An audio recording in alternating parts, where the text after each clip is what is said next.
Isang mapagpalang araw mga brad. Itong darating na November 11, taong kasalukuyan, ay mapapalaban ng ating kababayan na si KJ Kataraha sa bansang Japan kontra sa kapwa Pinoy na si JR Raquinil. Itataya dito ni Kataraha ang kanyang OPVF Super Flyweight title. Pero bago ang kanilang bakbakan mga brad, ay atin munang kilalanin itong si KJ Kataraha. May kasalukuyang record ngayon si Kataraha na 16 wins, 13 knockout at walang talo at may 81.25% knockout ratio. At pasok ito sa world ranking. Rank number 8 ito sa WBO, rank number 9 sa WBA, at rank number 12 sa IBF, at rank number 21 naman sa WBC. Kaya masasabi nating magiging world champion ito balang araw. Noong July 11, 2015, nakalaban dito ng ating kababayan na si KJ Kataraha ang Indonesian fighter na si Ardi Tifa, na tinapos niya lang ito via technical knockout in round 6. Think below the belt. Okay. Let's sila. Of over 300 fights as an amateur. At nakakatuwa, no? Dinelay niya yung took up criminology. Oh, beautiful. Oh, right. beautiful. Very poor background. Kataraha. Alam mo na itong Kataraha, I think he wants to put on an incredible. Nako. Beautiful. Right hand by Kataraha, left to the head. Kataraha for Japan.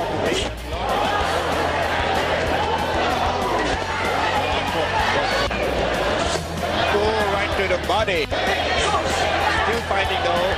Kataraha. That's gonna go. Still fighting though. Kataraha. That's gonna go. Because alam mo niyo yung left hook ni Kataraha on the liver. 7, On the liver. Oh, Maganda. 10, what a shot. Shot to the liver.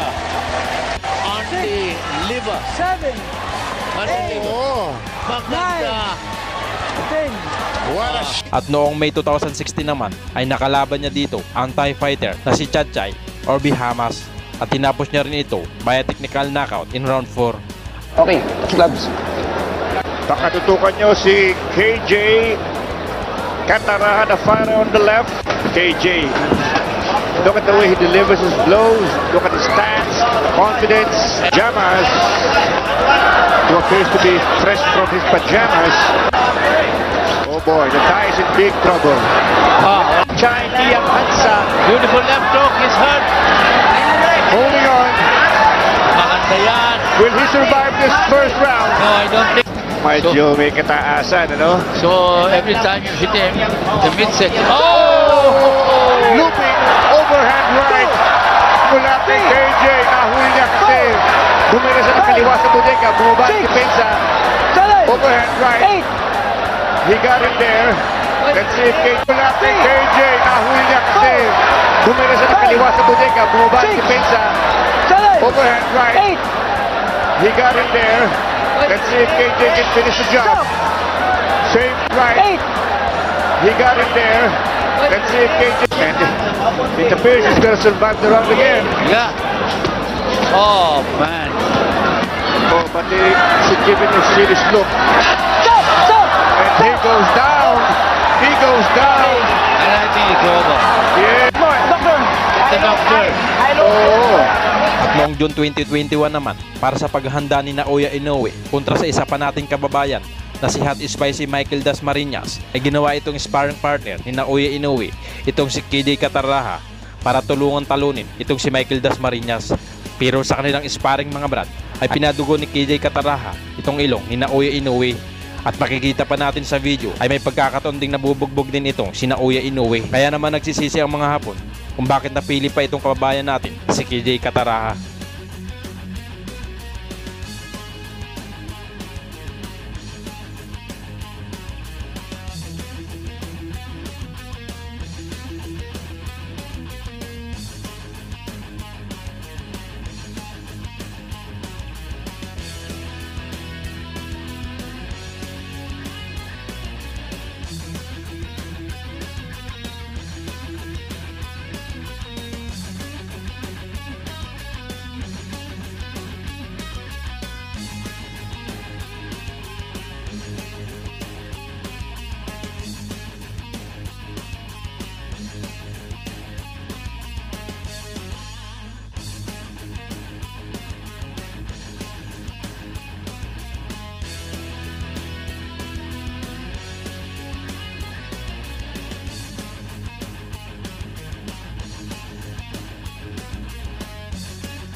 Hanggang dito na lang muna tayo mga brad. Maraming salamat po and God bless.